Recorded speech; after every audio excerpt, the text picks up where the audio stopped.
Hi, my name is Miss Doris, and this is my Lucid Spark activity designed for business administrative students at Northwest Career College. This is a SWOT analysis board where students collaborate to identify the strengths, weaknesses, opportunities, and threats of a business of their choice.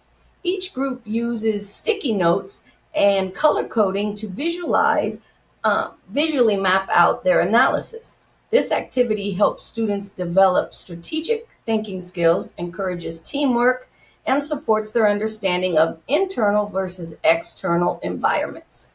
We'll use this during our unit on business planning, and each group will present their SWOT to the class to strengthen their public speaking and analysis skills.